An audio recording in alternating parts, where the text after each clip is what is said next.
kusoo dhawaada barnaamijkan oo kala socotaan telefishinka Universal barnaamijka waxa marti noogu ah madaxweynaha Soomaaliland mudane Muuse Biixi Cabdi kusoo dhawow telefishinka Universal aad iyo aad baan u mahadsantahay waraysigan aad naga aqbasho aad baad mahadsantahay su'aasha ugu horeysa ku weydiinaya waxa weeye madaxweyne muddo 4 bilood iyo dheeraad imika xilka haysay wala xaaladda guud ee Soomaaliland صور نقصي بسم الله الرحمن الرحيم حالة الجودة سواء نهرته وانا سنتي مركورة وعنبض وحبنا نوضع ونوريبا تشيدا إن كنا الهجة إسك أفريقيا وإسكه البدي مركورة الجودة ها وعنبض رواب كنا وادوتو أبار كور البان هيسو إن بدسو تشتتي ودل كورن عام قاهين بشي جانوري آخر كذي وحنو إعلامنا أبار ساميسي مليون يستيد بقرو كل أوقف وكل واحد ضامري إلى استح بقرو كل قيس بمركها حوالينا كنا معده ونبهنا إن لا ندي شيء وحنا وقبته أي قرشوا هاي أبرتها سوحي بدل حيبها يجوا ولا بارجا وسند يصول إلى الله سقري كامرت لكن حول داق شرينا ده حولك كل ما شريه أي بارتايسي إلهي مهدي بدن كريد يقول كرم بحلي هكذا بدنا هذا ميرها قال وريم وقارن لكن ذلك أنتي سبضان طلع لما وقارن وسيتشرن قوة أنا ورقارن روبك مرضي روبك دورت ورقة وش وبنادم بيوهري وحول بيوهري وريد داق مصوب حلو وقت كنا وقارن لكن دوار تشوينه رحماتك إلهي بقى ما شيء مركا هدينا بدنا الله هيو روبنا الله هيو تجراشنا الله هيو وحي كله ومعمر نندق قيس معمر عيه من خير إيه أرجيسي جالس معمر عيه من بيرتيسي معمر عيه من دكان كيس معمر عيه يقرن معمر سونا معمر كانوا واصع على مال البوا وركسي الحمد لله أدي أدبر وركسي mudane madaxweyne dhowrkii sanadood ee tigay roobabku way yaraayeen waxa la sii saadaalinayaa in sanadkan haddii roob wanaagsan la helin in dhibaatada cunto yaraanta iyo abaartu ay aad waxyeelo u yeelan doonto maxay idinka meel yaala horta waa muuqataado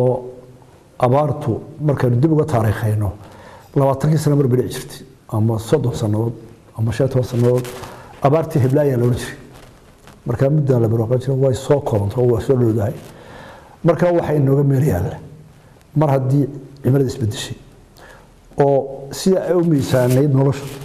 roob in hela daaq soo baxa xoolihii oo daaq ku filaado xoolihii oo la manaafacadsado nolosha saas oo badnayd iyar baa beeraha ku taclisay oo wax ka soo dalkeena ka taqaanay farsamadana waaba inagu yarayd oo Soomaalida farsamada ma taqaan waxa inta dheer ilaahay wuxuu nasiiyay bad iyo bari badu khayraad kan ama wax la cunaato xoolo ah ama macdan ha noqoto ama manaafacaad kale oo dalxiis la ha noqoto way ka manaafacaad badan tahay bari waayo ilaahay de adduunyada inteeda badan biyo ka dhigay marka badu faa'iideeda leedahay laakiin dadkeena Soomaaliland iyo badanka dadkan Afrikada ku nool bariga oo dhamay aqoon uma laha sida bad looga faa'iideysto waxa ay jirtaa ilaahay dhulka dushiisa iyo gudihiisaba min cunoogu abuuray haddii dushii biyihii iyo daaqii ku abuuray hoostiina macdintii baa ku jirta marka waxa inoo qorshaysan dee ilaahay nimcuuna siiyey nimcadana tacab baa ku tabcan biyaha aynu helo roobka yar inuu ka faa'iideysano oo biyina qabanno waxaan beer karana beerano waxa inoo qorshaysan in xoolaha sidii loo hayn jiray bedelo oo xoolo tira yar oo manaafacaad badan oo la maamul kara inuu sameeyo halkii 100 halaad ama 200 halaad oo ninka wata kabala yahay oo arrada yahay oo laga yaabo cuntada uu cunaa 3 bilood dhow aanu biyaba arag koobka ah inta ay caanaha oo ka maal quraatay inuu bedelo xoolaha nafris xoolihii ay naqaanay aanu ku soo koray geel ugu magac weynaana de xoolo badan oo kale inaan dhaqan jirin baa jiro oo faa'iido imika yaano digaaga kamid oo hilibna leh kuna leh kana hawle marka waxaan u baahanahay inaynu maamulkii xoolaha wax ka bedelo inaynu badii barano dadkeena badda ku jahayno in biyaha yar aynu helno tacab beer iyo biyaba aynu hantino ay markaa hawshii badnoon fikreen u baahan saas aanu qorshaha sanadka ku jahaynayna sanadkana aad buu xbeeraya dadku iyagoo taa ka duulaya mudane madaxweyne haddaan su-aal kale kaa weydiiyo muddada kooban ee aad xilka haysay muddo aad u dheer baad siyaasadda ku soo jirtay waad soo kifaaxday baa la odhan karaa madaxweynenimadu ma ka hawl badantay sidii aad moodaysay ha hawl markaad gudaheeda gasho wax usbaa ka soo baxay inkastoo sanad intii inaad su-aaladan jirto dee aan ku jiray dadka talada hayo laakiin marna waa marka dibadda joogto adigu aad tala bixinayso marna waa marka adiga wax walba saaray marka madaxweynada Soomaaliland awoodo badan baa ku urursan oo dastuurku xirar badan buu saaray oo fara badan wada baahan jawaabtooda waqti u qaadashada mas'uuliyadda marka way ka culays baan tahay waayo qaranka dhammaad ku soo eegaya qarankuna marxalad u maraya qarankeenu Soomaaliland waa kor dhaqaaleed waa liita wadada adduunyada waa u liidana dadka waa la soo kariya waa laba ma haysana aqoonsi oo ka wax kama mahanood hay'adaha caalamiga banka iyo adduunyada toos loo xidho saddex waxay nagu adag inuu qofkii socdo taabto maaratay hawshiisa qabsado passport ma leh kamar ay naga dhaxan jiray waa isna waa la mid inoo dhaamo haddii kalena maba isticmaalaba marka waxaynu haysnaa 70% population-keena oo da'yara soo jirkeena oo mustaqbal ifaayo doonaysa oo energy leh oo xoog leh oo ka doonay inuu qeyrkiisa tartamo dee qofkay soo eegayaan inuu qeyrkii gaarsiiyo waa adig iyo durfaas oo xariir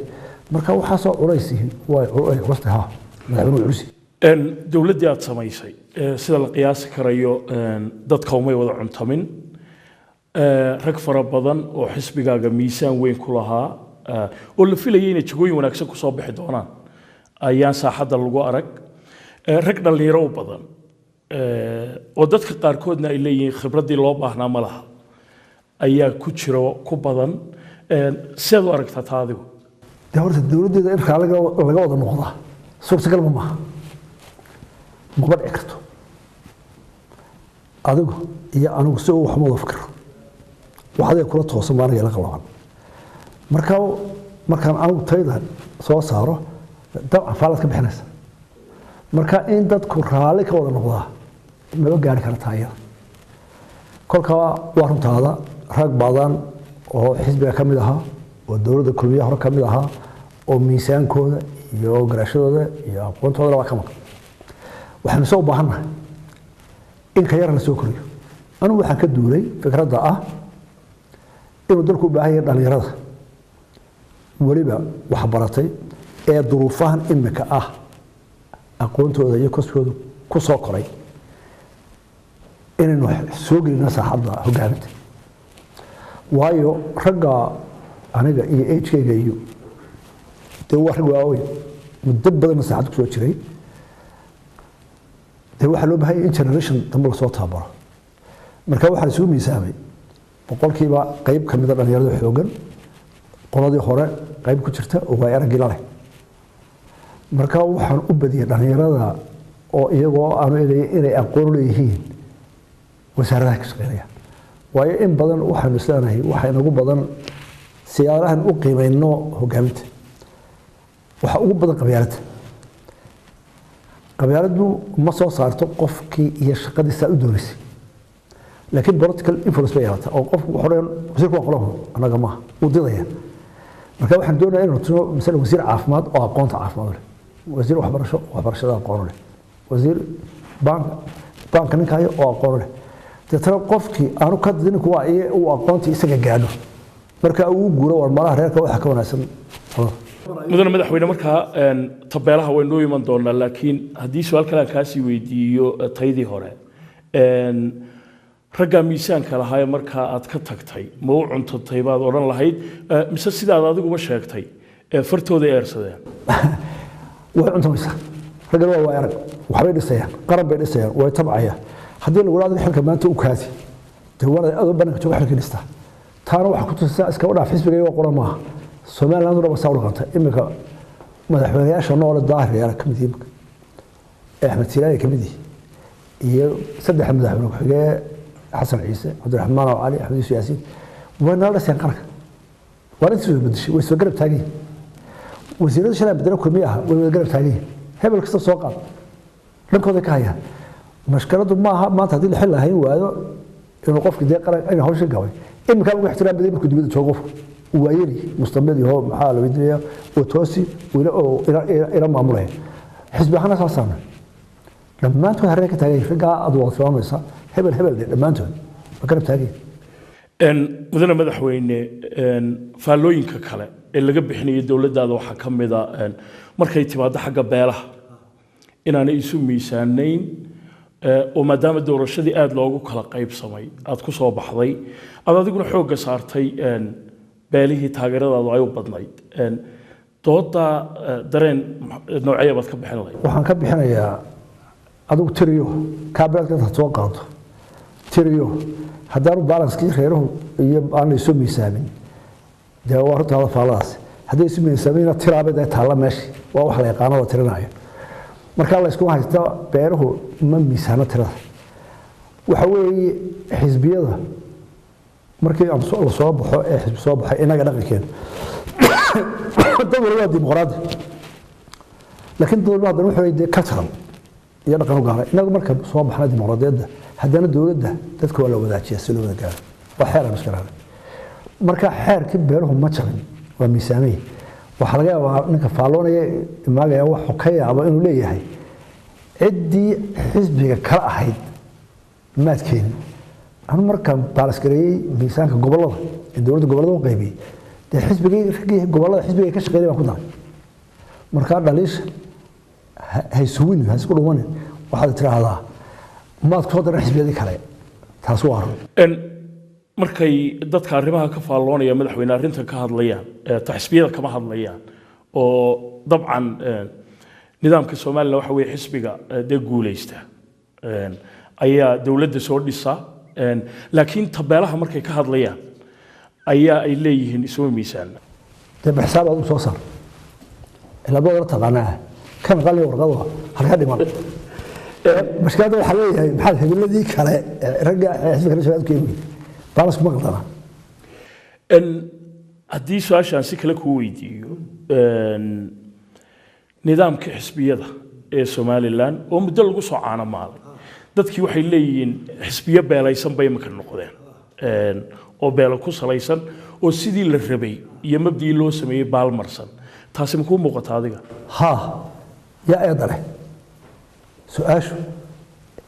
ma xisbiyada beelada la yimid dadka beela ka dhigaya mise dadka xisbiyada u diidana beela ka dhigaya imanaysa waa dood dhex taala anigu waa aragnimadayda waxaan qabaa xisbi kasta hadan kastoo xisbi inuu xisbi national jeceliye oo nina qolo ku wada xisbi laakiin waa aragnimadayda dadkeena wax walba ka horreysiinaya qabiilada oo xisbigii haddii imika adiga cabdisalaan herri aad furtay TV la odhan maayo waa TV qaran waxa waa ka reebay xisbigii marka nin loo magacaabo waxa ka dhigayaan dee inuu qoriyo waa phenomenon in hor taagan oo population dadkeena aad u dhagan waliba laba qolon islaha way ka saari doonaan iyaba imika taas ku sii bantaa oo qurba joog oo halkii ay baasha ka baabilaan qabaad xagga ay ka timaado iyo dhalinyaradii imika koraysa tacliiminta tahay oo iyagu way necbeen qaaradii laakiin waxa haysta dhibaato kale si uu inta markuu jaamacad ka baxo waxa laga yaabaa shaqayn ama shaqada ku yaraato oo dib shaqo u qaato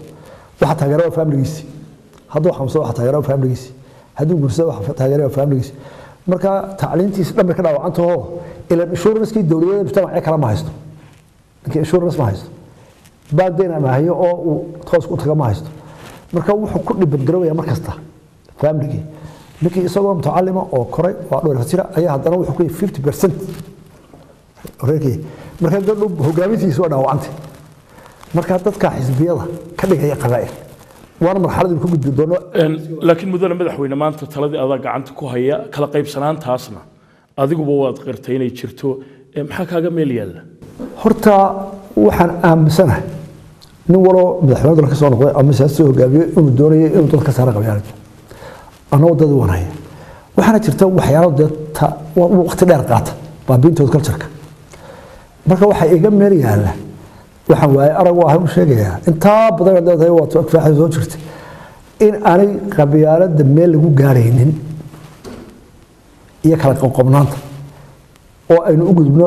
isku mid ahaanshaha anigu intaan joogan aan taa ku dadaali doono tusaale ku siinaya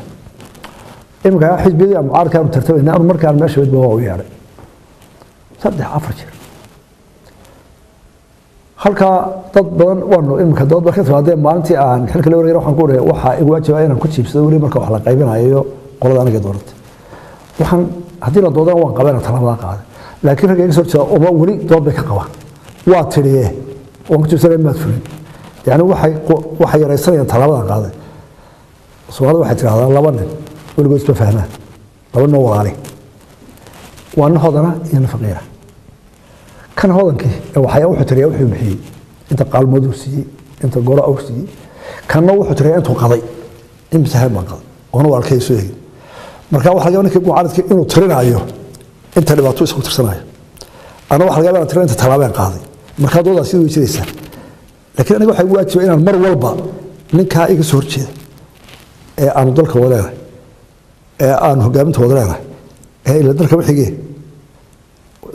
inaan siiyo tixgelintiisa qadarintiisa iyo dhageysiisa awar maxaa u yaala oo ka tala qaato isagana waxa ku waajibay inuu inta lagda soo talaabsado marka uu tii waa ku dadaalaya haddii ku dadaal waayna adigaaba islaamiyo waan ku raacay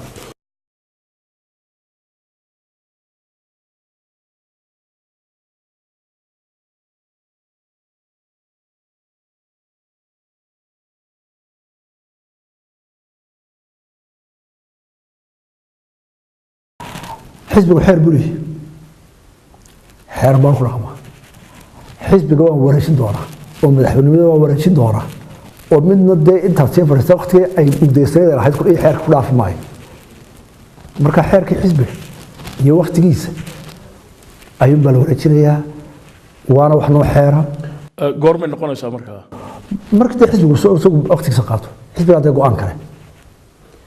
مركا قليها ولا لها وضع waxaad leedahay way ka hor dhacayaan miya maya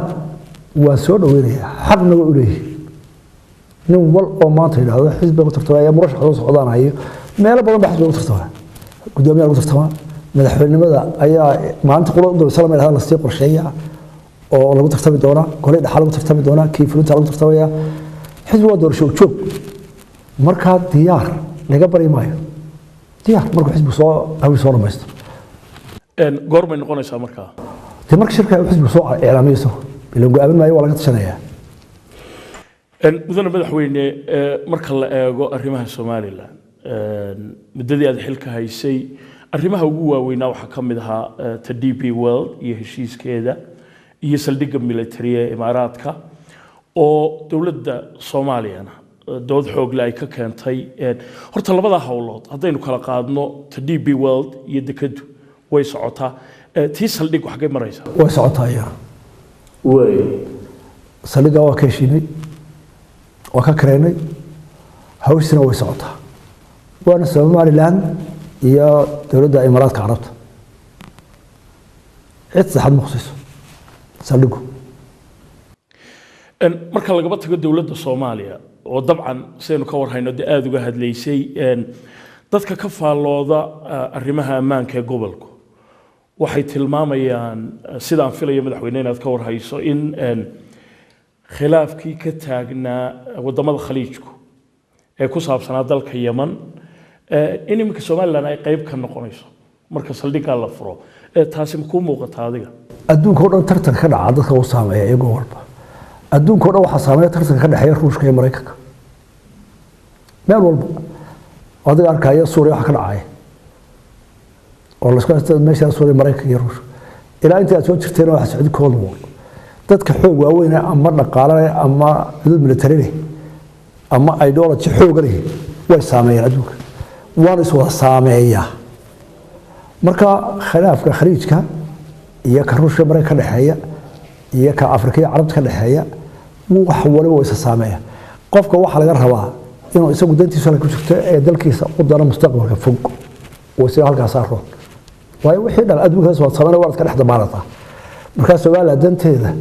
mustaqbalkeeda waxa ay u wanaagsan iyada ka tashanaysa kolba halka ay dan moodana way dhigaysaa tadekada inkastoo ay jireen dad doodka keenay oo xisaabta siyaasaddu ka mid yihiin haddana waa la sheegay wixii lagu bedelanayay tan saldhigga maxaa ku bedelateen markan waxay dhamaysano idan buras baa noo socday ayaanu sheegay waxaan ku bedelayno waxna waan ka heshiin waxna waan noo dhibay ciidina heshiiska ay wado iyo hawshu markay u socoto dee midiyaha ma bandhigto marka waxaan ku sheegay inaan warintaan ka heshiinay inaan saldhigga kareyno inaan mashaariic iyo hawlo badan ku jiro markay noo wada dhamaadaana midiyaha waa noo soo bandhig laakiin imika inaan ku heshiinay barashadaas oo hawshaas socoto ayaan ku sheegay ta kale waxaad ku celcelisay Soomaaliya iyo ay Soomaaliya diiday iyo ay Soomaaliya diiday soo faragelisay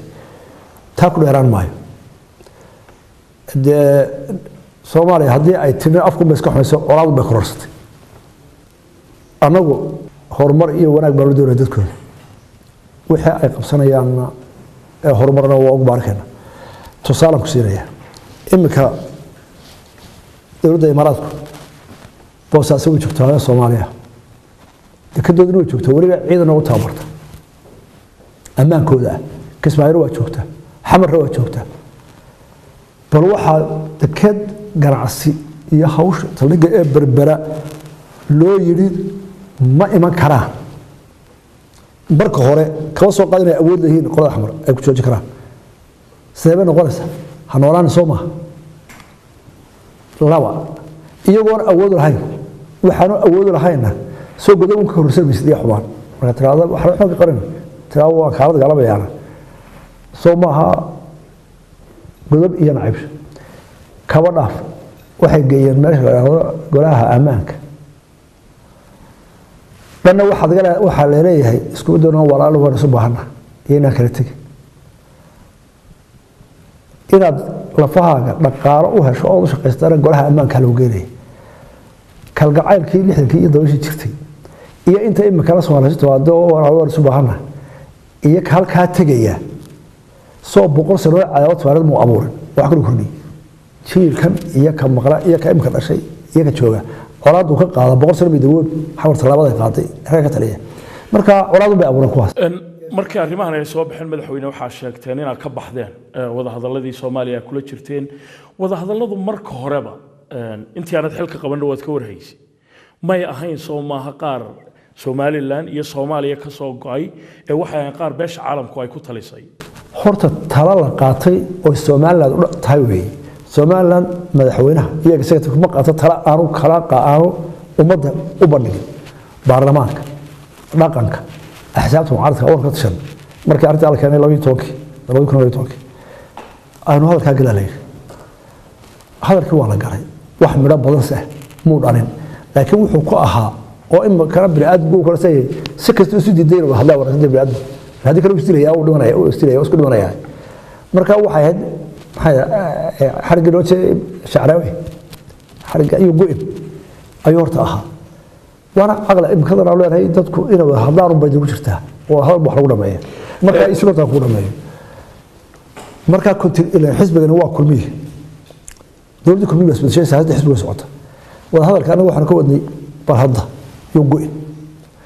waxa wada ka soo martay anagu tii taagan oo golba oo la warbaalkan hadalka brog ma u yaala faa'iido ma ka dhignaa wax ka hadala deeruha oo la balasan yahay te waa tan la yiri baba jirtaan maxaan kala hadlay berbera maamul kirti baba leeyahay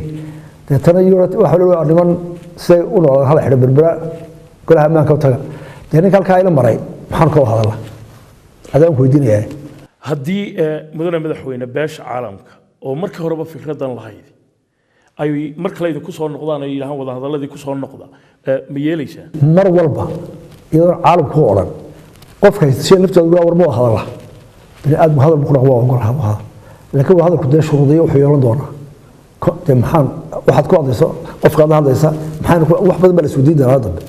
laakiin hadalku mar buu furay bini'aadam marna ma nihin dad oo dhan ay hadli maayo heshiisyadii hore mudane madaxweyne waxyaabaha ku jira waxa kamid ah in la wadaago tusaale ahaan maamulka hawada maamulkii hawadana sidaynu ka warhayno muqdisho ay kala dhigay maamulka hawada marka la leeyahay waa Soomaaliya iyo Somaliland oo la isku qaadayo arrinta qolyihii dhexdhexaadinta markii hore idinkaga jiray iyo dawladihii wada hadallada qaban qaabiyay ma kala hadasheen dacwadda waxaan u geynay halkii la geyn lahaaba hadda ay ka tahay UN ka qoladii dhexdhexaadinaysay oo marna Turkiga la joogay heshiiskiina waa la hayaa waa laga bareen وانا اقول مغير هذا الكواكب صعدا ما انت وزير الخارجيه wuxuu joogaa Nairobi arinta looga yahay marka nin waxa ku wada hadashayna wada saxdeena caalamku in jooga dafraay oo diiday wada hadalkiisu ilaa uu aqal kala keeno waxa ka mira hadii caalamku wada hadda waxaan oranaa waxa waxa san horta wixii laga bogsan wala garan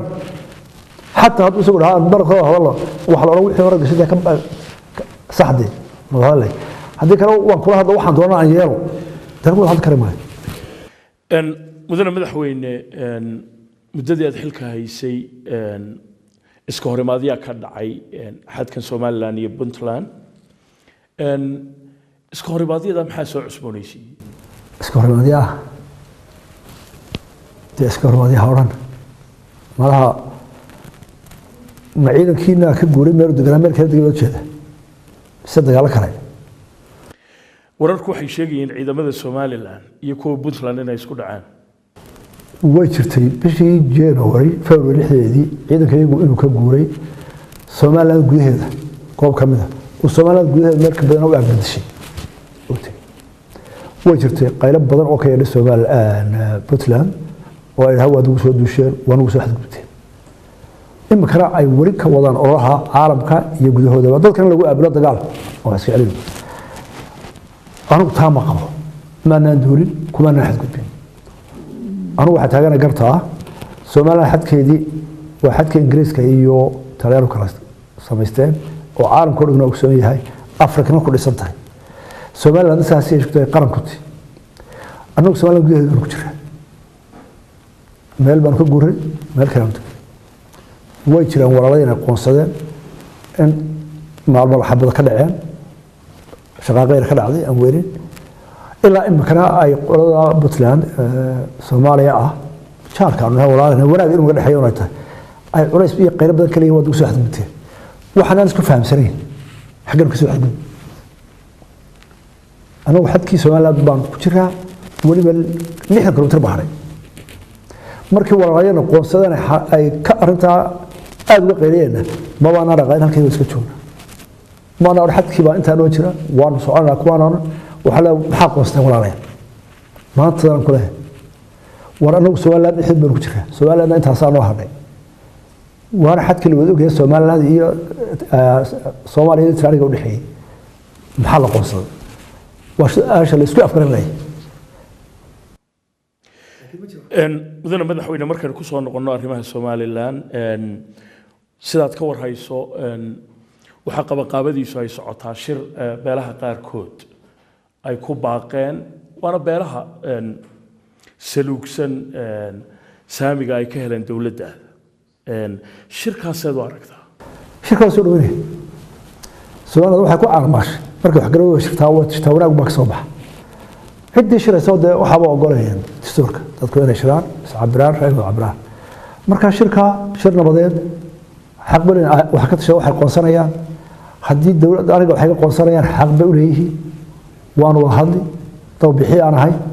حصور ريان تلوذا وأنا سمرين وحكت هالريان يودي على هو Somaliland ولا جيدو هذا عدالة رصيد درو وحيكون قرهنا والله قران وحيقلت فعلا والله صح واسي وناسب وانا سان كسو عارم مالي بلاين ما اركو ان marka xubno dawladda ka tirsan ama adigu shakhsiyan ma laga yaabaa inaad shirka ka qayb gasho oo ka garanto xidda ay ku casuumaan yaga xaqo xidda ay ku casuumaan ka maar waaya dawladda in badan oo kamid waa isku beesha marka inay badan doorigo ayuu barnaamijka xaq u leeyahay xidda kale ka maar waayaan hal oo diid in balaayaan jirna garaacama mudana madaxweyne arrimaha kale dadku ay aad uga qaylinayaan sicir bararka kamida dhibaato weyn baa ka taagan tallaabooyin baa qaadeen dowlad ahaan ma ku filan yihiin ilaa imika tallaabooyinkaasi ما تلاوي كوفلا هو رشا سعر بركة اللي قلت بيني هو الله قايمه من هو أقوانية فرسمة من نوع ريسورس أما هو بقاري تي فرسمة إيه حرفة أقوان توان بروني وأنا وضع ملو عمي شوكته هذا واحد وحلو بهذا تي نقالة إن سوقي نقالة وكم خاصة أنا وأنا كقابلني تنيرد إذا أوجد dalka sicirkan laba lacag iska carday waa doolarkii Soomaaliya shilin marka doolarkii waxa loo baahan yahay in dakhli badan dibadda la soo xareeyo doolar baan la helo oo ama dibadda wax laga iibiyo ama kaalmaha lagu helo waa in doolarkii dalka la soo geliyo saadu tahay xoolo waa xiran yihiin aan dhoofin jir abaarna waa dhacna way tira yaraade waxa dibadda aan u dhoofinay waxa kala badan waxa dibadda ka soo yeeshay Soomaaliland ilaa fanicilka lagu fadhiiso iyadoo geed qodax leh ونسودشنا واحد في هذا حوله بهاي حولنا باب سعران أبارون أكثر من هذا واحد كلمة دوف اشتراك وإحنا جالس وقرا تذكر ديفيد شغال عكس صدره الرياض سوق قوية والعقد بدنا تينا قاد برسي سنة وهبي أول صدق بقرا كون أفر بقرا كون بدر كبه ومولي وضع بعم مرينه أنت السوق على قصر فيها بيك إيه صادق وسط اللي بديها ماشي قاد كل شيء marka dhibaatooyinka dhaqaale ayaa u jiitamaya sicir bararku suuqa markii la sahamiyay meel kasta oo ama ganacsada waaweyn oo si fiican u shaqeeyo runtii anuga martaqayno dadka sarif ka shaqeeyo dhan shirkadaha waaweyn oo xitaa sistemyada qaar bedelay loo filayay inuu saameyn ku yeesho sicir bararka waa laga dhameeyay inta imka u dhimanay waa markii u horeysay oo baanka Soomaaliya arool bayda hal sariftaas maray waxa la tabeeyaa inuu baanku baankii intaas ka dhigay waa runtii suuqa garaacada shirka itaalkaas ulay laakiin maamulkiisa imika iyo wixii laga qaban lahaa cilmiha waa la sugayo waa la soo guri laakiin madaxweyne inta ay taagan tahay sidaad adiguba sheegtay in ay kala badan yihiin doolarkii Soomaaliland soo galayay iyo kii ka baxayay sidee xal loo helayaa dee war ku jira dhibaatada ilaa shaqeynayna wax dhoofinayno ama jaadkan la cunayo la yareeyo oo aanu iska ilaalino lacagta waxa baxaya waxa sokeeya dhibaatada ku jirina waa qaacida rasmi ah arrinta saadka ayaa ka mid ahayd arrimaha loo arkay inay xal keeni karayso tallaabooyin baa la qaaday dadka dhaqaalaha ka faalloodaana waxay sheegayaan saadka iyo adeegyada kale la midkii inay adeeg u yihiin oo iyagu aanay sicir bararka waxba ku lahayn taa ma garawsateen iminka horta waxaan la yiraahdaa dhaqaalaha sida suuqa horti waa waxa la taaban kareen tobanin oo imka suuqa horta ku professional oo yeedho dad meel ku dhufanay waa waxaan dhamaano alaabas san hadda san waa qaar baa xiraan gacan looga baa maamusha marka kolba de meel baa loo bedelay halka hadii saa loo soxo waxba kala yaraanaya saadkii waa la bedelay su'aashu waxay tahay waa laga yaabaa in waxa ka taray oo uu istaagay baalkii meel intii baalkii la bedelay ee joojiyay $100 dadka qaarna saad qabtaabay qabaano ma saameynayna laakiin waxa laga xaqiijin lahaa hadii imkaan u waarayna lacagtii suuqa galgalanka doolarka ahaa ayaa la garan lahaa inuu saad ku saameynayay inaanu saameyn waayo imka suuqa siisi u socdaa wali wax ma hoos ma dhicin mudane madaxweyne dawladihii ka horeeyay dawladdaadu way cusubtay dabcan waxa aad loogu dhaliili jiray dhinaca musuqmaasuqa dadku aad bay uga qayliyeen xisbiyada mucaaradkii way ka hadleen welina ma jiro shakhsi keliya qaar xilka laga qaaday way jiraan laakiin shakhsi keliya oo maxkamad lagu soo taagay oo loo xidhay tusaale nooceeya bay noqonaysaa markaa يا الله هل هسرعين دولة أدوية عصبته يوري تلام قاعد وشكته وحن شونا دولة إبراك هذا يا مدحين يكون هرب من كتاب كره أرتوي ذا هذا لو برود بتشوفه وأنت دراسة دي لتشوفي مسقونا واتشره ميرو بلادكم كتيره ولا وضع على ما ولا مرة بعض مركان وضع على إنه وأنا جوان وحيال بدنو هل كان الموسيقى كوريا روجها وموسيقى أبورية mar hadduu faqri jiro musqro waa jira مثلا ninkaad xil mujaataa ay yahay ee laga yaabo bishaaraadkiisa inay toon cisho ku fileen gurigiisa sad musqul ilaalin karaysa marka tabartaadii qofkaad tidhi ii ilaali wax baankaabad u dhiibtay lacagta ilaa waatay bishaaraad saana waxa laga yaabaa tobanka cisho hore inay ku dhammaato dood baa ka taagan waxuu musuqay mise lafiisa uu bakti gaaray marka si musuq loo yaro waxay baanta horta marka hore in la daryeelo shaqaalaha si shaqaalaha loo daryeelana waa in dhaqaalo badan soo saara tiina waa hawl badan marka waxaanu ka gelaynaa xagga farsamo ahaan in loo yareeyo musuqa hebel u xirma mudane madaxweyne hadalkaaga hore waxaad ku dartay in qurba joogtu waa sidaad hadalka u dhigtay ay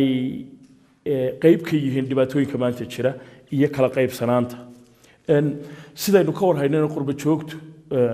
mishiinka ugu weyn bay ahaayeen markay timaado doodaha Somaliland sidii caalamka loo geyn lahaa iyo sidii loogu ololeyn lahaa iyagu waday qorshaha kugu jirta inaad soo booqato wadamaday u badan yihiin qof waliba shariix khayr buu leeyahay qurba joog dalkan inta badan iyaga taray waxay geystaan iyo waxay taraan baa badan laakiin waa biraadbiyo dalishoodu weeray qurba joogtu dhaqaalaha dalkan iyaga dhaqaaji ilaa imkana iyaga masruufa dadka badankooda haddii ay aqoonsi caalamka tahay iyaga oo aqoon oo doodo wax qora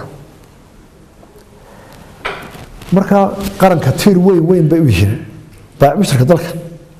ama loo shaqeeyo ama ha wareega mishiinkaana iyaga wareejiya oo shirkado dhan iyaga abuuray laakiin qurba joogta qayb kamid ah oo negative u jirta qayb kamid ah oo dhaliile oo aan iyagu waxba shaqeynin halkan u yimaada campaign iyo qoloqolo iyo rabshada waa jira marka la canaanaya canaantu inta yar baa la canaanaya dhibaatada keentay intii badida wanaagga wada halkeed jooga qurba joog waa qayb weyn oo siyaasadda oo hogaaminta oo dhaqaalaha oo laga maarmo waana u tagaya waana nuskaashanaya ugu dambeyntii mudane madaxweyne arrintii tahriibta iyo dhibaatadeedii weli waa taagan tahay meelaha ugu fara badan ee dhalinyaradu ay ka baxaana Somaliland baa ka mid ah iyadoo weliba Somaliland ay gobolka kaga tilmaaman tahay xagga nabadgelyada iyo horumarka dhibaatadan xaggee ka socotaa faqriga ninku hadduu nabad haysto nolol buu doonaya helo karo ama gabadhu qofkii nabad u haysta laakiin markuu shaqana waayo dhaqaale naftiisa ku dareeray carruurtiina u waayo dee qofku isagoo quus mu dhaw dhaqaaqaya dadka Somaliland shaqo la'aan baa haysa waxa haya saboolnimo fara badan bablisha kiina uu koraya aad u balaaranaya dhaqaaleena uu yari marka de waa caadi qofkii ilaa lagu hayn karo ma nabad baa teesay soo toos waxa kale oo si dhiiri gelinaya social media maanta oo qofkii nolosha wuxuu arkayaa meel kasta adduunka say tahay Soomaalidu tatraad tagaadi iyada laacda xoolo iyo warka abaar jooga waxa laga yaabaa kala dareen badan halka roobku deedo ka muuqdo dhaqaajiya marka qofkan noloshaas uu raadinaya ama tu ku dhow ama barkeed u helo marka qofkii kuma hayn kartid nabad baan ku hayaa iyo waano way ka xog weeraad waxa u baahan yihiin in talaabooyin loo qaado dadka shaqo lagu abuuro tiira wali dhibsan ku jira waa in si kasta gacmaha la isugu geeyaa in shaqooyin waaweyn dadka ku joogaan loo abuuro tiina wali mudane madaxweyne aad iyo aad baad u mahadsan tahay intaasna waxaa ku dhan waraysigan oo magaalada Hargeysa aan kula yeeshay madaxweynaha Somaliland mudane Muuse Biixi Cabdi aad iyo aad baad u mahadsantahay